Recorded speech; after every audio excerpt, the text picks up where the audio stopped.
she was still at her height. So I had every reason to believe, but deep down inside, I knew one thing to be true is that America is a country that was built on self-interest. It wasn't about looking out for the least amongst us. It's a capitalist country. It's opportunistic. It's take what you can, keep what you must, forget about the rest. So with that in mind, I was like, Trump will be president again. And at this point, I hate to plan for the worst case scenario, but I think that's what we have to do because I don't want to put myself in a position where I regret staying in a place that triggers every part of my peace.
Guilt doesn't pay bills.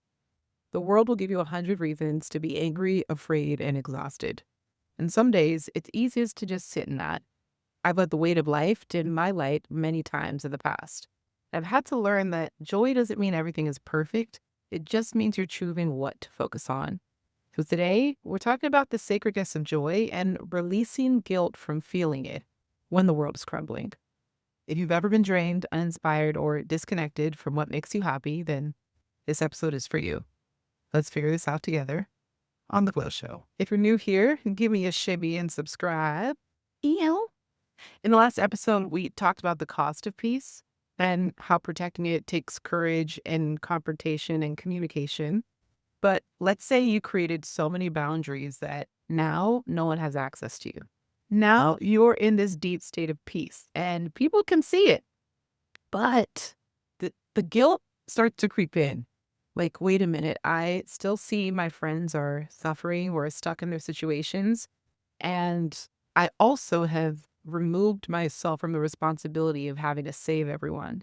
So that savior complex that you've developed from having to save everyone around you because you figured it out, you got out the city, you got the role, you got the position, you created the opportunities. So now everyone looks to you for light and direction.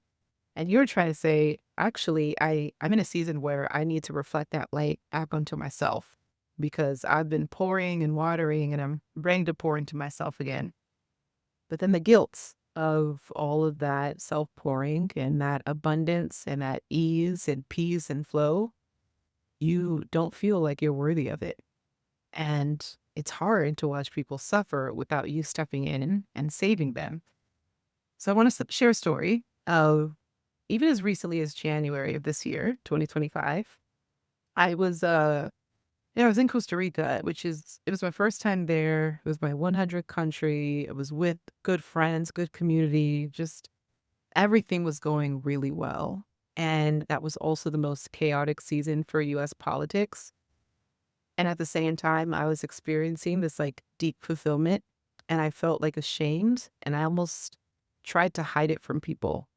It was weird because many of the followers that I have now, I don't even like using the word followers, I'll say community. Many of the people in my community on Instagram, over 200,000 came during George Floyd, during Ahmaud Arbery, during my period of time on Instagram where I spent it dedicated to creating posts, educating on racial reconciliation, and helping people understand what is the Black experience.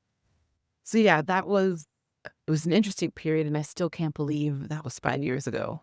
Like the pandemic, COVID, all of that was 5 years ago. It's crazy because it feels like last year and a lifetime ago. So much has happened and changed, but I feel like it's hard to place it on a timeline in history because it was so the the space it took up feels so arbitrary. You can't actually pinpoint, oh, I know it was COVID because this was happening. It was just this ongoing perpetual season of wait. Like we don't know what's going to happen. We don't know if this is a moment or a season for Black people or things are going to go back to the way they are. And look at it now. It's almost like we're going in reverse. Like things have gotten worse. So it still feels very strange. But yeah, I started to feel like, well, because so many of those people followed me in a season where I was showing up and I was vocal and I was out there and I was always talking about like resist. And I got to a point where I was like, wait, I've done my part in this. And I can resist my way to my grave and exhaust myself in the process, trying to save everyone but myself. And my intentional decision for, yeah, I mean, when we packed up my place in the US, I think I talked about this on episode 1, but Stefan and I, our goal was to split our time between the US, Bosnia, and Bali. And that was where we just, for both business and personal reasons, we felt like those 3 locations would serve us the best in different aspects. We felt like the US would connect us closest to our likely community, and we can host global events for them to meet up. And then Bosnia, that's where Stefan is from. So family, friends, camping trips, like that would happen in Bosnia. And like those European summers, we can just take quick trips around Europe. And then Bali, we host honeymoon experiences for Love Leap, which is our second company. So we thought that we could spread our time between those 3 places, kind of like spending 4 months each or 3 months each. And then there was like an extra month in between to travel or rest. So we knew that, okay, we had time before, like we had time to make a decision, but we didn't have that much time after the election. So I actually made a video. You can look it up on YouTube. And I don't even remember what the title was. It was a part of an ongoing weekly blog series. But I remember being in Bali and we still had several weeks till election day. And I was like, Kamala was still at her height. Like, did I say Kamala? Oh my God, Kamala. Her name's been mispronounced so many times. It's like, my goodness, Kamala Harris, Kamala Harris. Um, she was still at her height. So I had every reason to believe, but deep down inside, I knew one thing to be true is that America is a country that was built on self-interest. It wasn't about looking out for the least amongst us. It's a capitalist country. It's opportunistic. It's take what you can, keep what you must, forget about the rest. So with that in mind, I was like, Trump will be president again. And at this point, I hate to plan for the worst case scenario, but I think that's what we have to do because I don't want to put myself in a position where I regret staying in a place that triggers every part of my peace and that I don't feel comfortable just existing in. And I'll give a quick story because this is the extent of my experience. One of my many experiences just existing as a 30-something Black woman in the US. It doesn't matter. Though we'll talk about this probably another episode, but class versus race. Classism is a bigger issue around the world. Racism is a bigger issue in the US. What I mean by that is if you have the money to pay for something, people don't treat you crazy. Like the green is the green. They will take your money. In the US, you could pay for, which I did. I have premium service on Uber because I haven't owned a car for 12 years.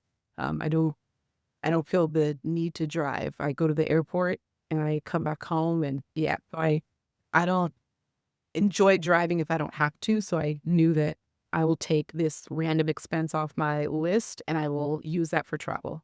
Anyways, I would be landing in certain countries or places, and I would use, Uber was always adding different tiers. This is a great way that they just price gouged, but they were adding tiers. There was Uber Black, then there was Uber like Premium, Uber VIP. There was all these like layers of Uber, and depending on the country, the title or the name was different. But I was in the US and Uber VIP, that was the first time I had seen it. And for that specific airport, VIP just meant curbside. I think if you got Uber X or Uber normal, you have to like walk 10 minutes to the shared area, the pickup spot. And I was like, I'm tired. Just got off a flight. I'm just trying to walk out this exit and be picked up. So I chose Uber VIP. And as soon as I saw that it was a white woman that was going to pick me up in her luxury vehicle, I had already started preemptively, like letting her know, I'm a good one. You ain't got to worry about me. I'll be good. And I'm like, I hate that I have to do that, but that's how I'm trained to operate in the US, where I have to defend my existence before I'm given an opportunity to exist. It's exhausting. So I'm saying, hey, whatever her name was, Rachel, let's use Rachel. Hey, Rachel, thank you so much. I'll have a red suitcase and I'll be outside with a hat. See you very soon. And I'm using emojis and exclamation marks and greeting her. Hope you're well. Like all of this pleasantries are nice. Sorry. Pleasantries are great. But I'm doing more than I need to just so she would not cancel the ride. Because I know that there's this friction of like, when you're signing up for a platform to drive VIP clients, you probably have like, I don't know, rich white men, rich foreigner. I don't know. Probably don't have Black women in the category of people that you want to pick up or will be picking up. So that discomfort that she felt existing in a car with me because of whatever preconceived notion she had about Black women, I had to like try to negate that before she canceled. And right as I hit send of see you soon, send and enter. See you soon, Uber immediately rebuffers, finding a new driver. And I was like, good. I'm like, because imagine if she did actually get the message and I don't know, she would have like really enjoyed my presence, but she doesn't deserve my presence. She doesn't deserve my energy. So like, you know what? Good. Like, I'm going to have a great conversation with a different driver. And I think that constant feeling of negotiating your Blackness in spaces where people aren't comfortable with you existing is not a life that I desire for myself. And I don't experience that when I'm traveling. In Thailand specifically, where I'm recording this, if you come here as a Black person, you forget what it's like to be treated as a human. Like our color is so embedded into our lived experiences that we don't know how to exist with just our humanity at the forefront. And in Thailand, and like, mind you, I'm speaking from my experiences, but this is common amongst other Black travelers who have been here for an extended period of time, is that they see your humanity. They are just respectful as a default. They're not looking at, oh, you sag your pants, you look ghetto. I see movies with Black women and they're la la. I don't know, but Black culture has been so negatively portrayed and there's so much friction in the US, in every industry, that instead of just learning how to exist with each other, we create further divides and we just continue to isolate. Like, nope, this is now a safe space. And mind you, you will see safe spaces created amongst minorities. Like, we have to do that because we recognize it's not safe for us to exist amongst the masses. So we're constantly like, okay, how do I find my people?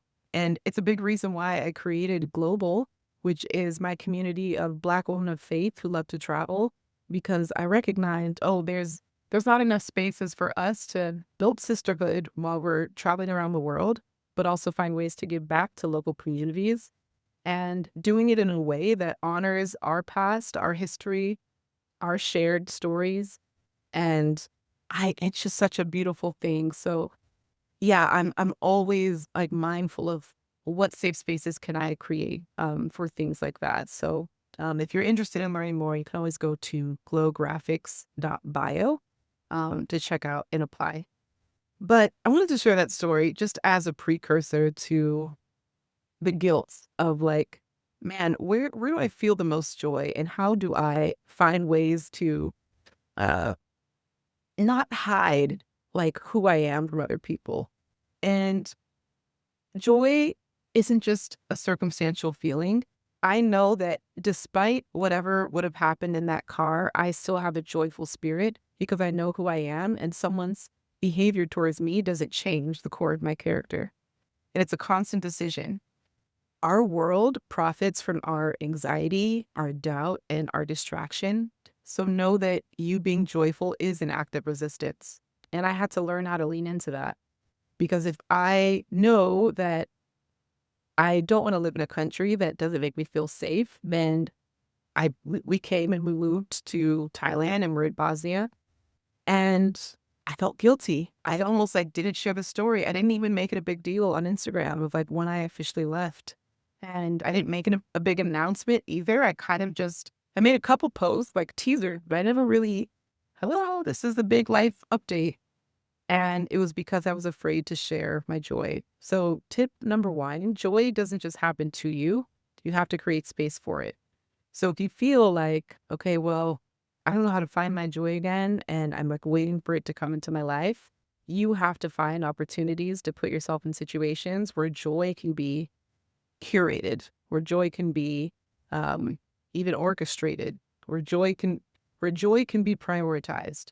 Because sometimes we're living life on autopilot, just going with the flow, and that isn't always a safe breeding ground for joy to come up. Tip number two is that you don't have to earn your happiness. Joy should be a birthright.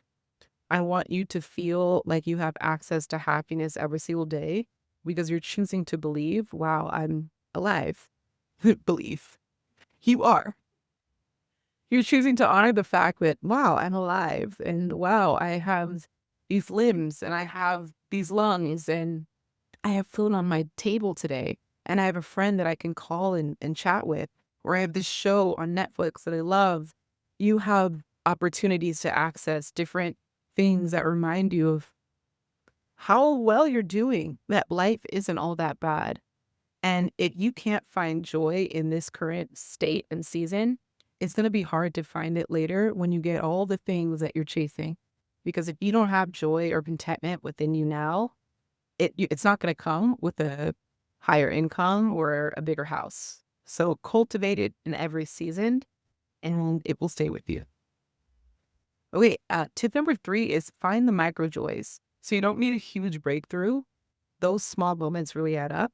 And there's a book by Cindy Spiegel called Micro Joys, which is all about finding hope when life is not okay. And I think it's okay to also recognize, okay, I haven't felt happy in a long time. Like, why am I feeling so unfulfilled? Is it because I'm failing, or is it because I haven't made space for the thing that I can succeed at? Maybe you're not dancing anymore. You're not going to concerts anymore. You're not taking yourself out on dates. You don't go to the movies. Like, you don't have to wait for a man or a partner to do these things with you or for you. I was buying myself flowers every single week when I was single and leading up to the time that I met Stefan. So when I told him this is how I love myself, it was very easy for him to step into that role because I did that for myself already. That was my bare minimum. That was the standard that I had. So him filling that role was his way of saying, I'm going to treat you. Someone can't treat you worse than you treat yourself. Like, he's going to meet me where I'm already treating myself and then exceed it. And that's a big part of joy and self-love.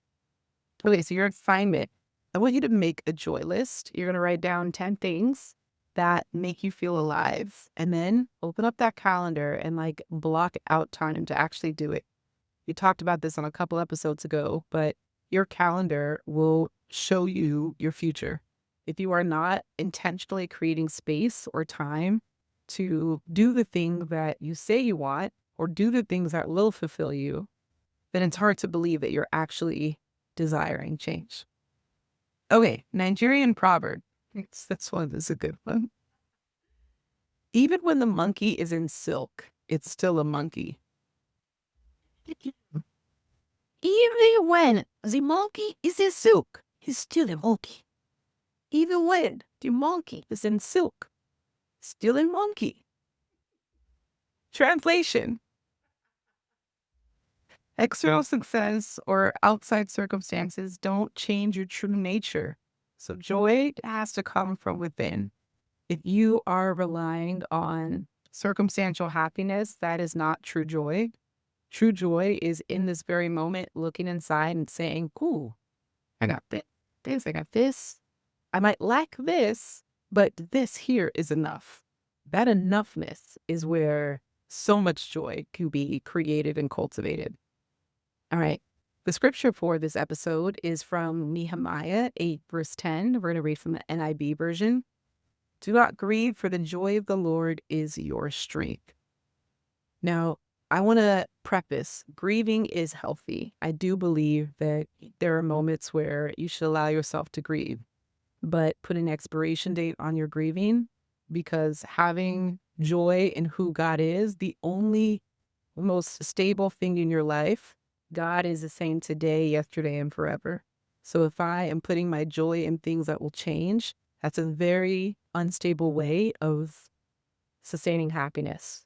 So if I put my joy in the Lord and say, you know what, God, I don't always understand how you operate, but I know that up until this point, you have seen me through every season, through every dark path, through every dark tunnel, through every dark moment. So the fact that I'm still here, I know you're good. So let me go ahead and just put my faith and my trust and my joy in you, because you're always going to take care of me. And that is just even a prayer that you can, a conversation that you could have with him. And an affirmation is, my joy is mine to protect. I deserve to feel good. My joy is mine to protect. I deserve to feel good. Okay? All right. The question of this episode. Oh, I love this one. I love seeing former clients in my question boxes. Be sure to check my stories. I'll be collecting questions every so often. But her question was, ask nurse.m is her handle.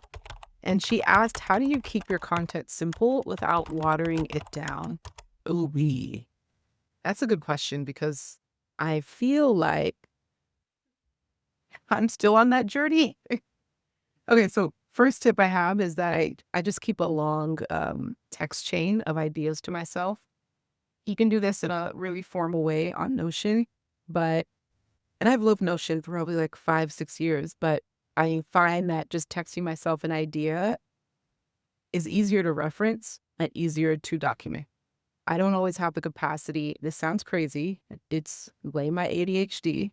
But in Notion, I have to open the app. I have to go to the page that I want. I have to click new page or new idea or new bullet point and then type the idea. So it's like 5 levels of like sequencing and processing. But a text message to myself, I can just be like, open. I open WhatsApp and I have it pinned to the top of my chat.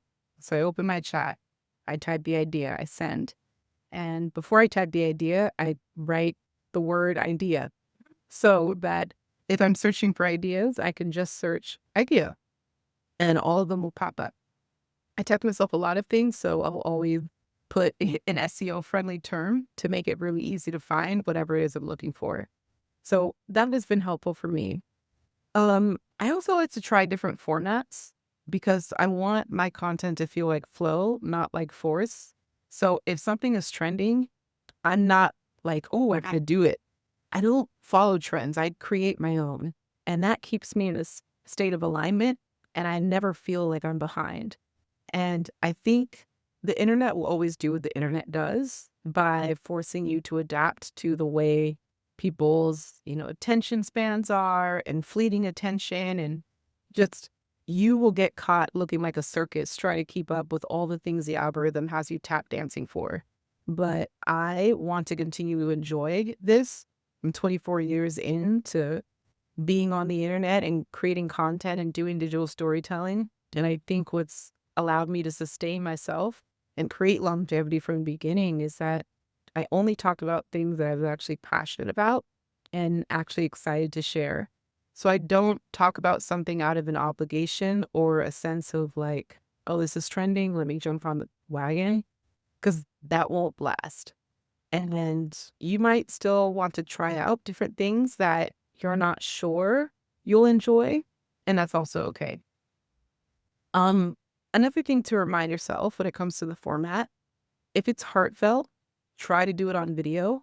If it's helpful, try to do it on text. Okay, so heartfelt deserves a video, helpful deserves text.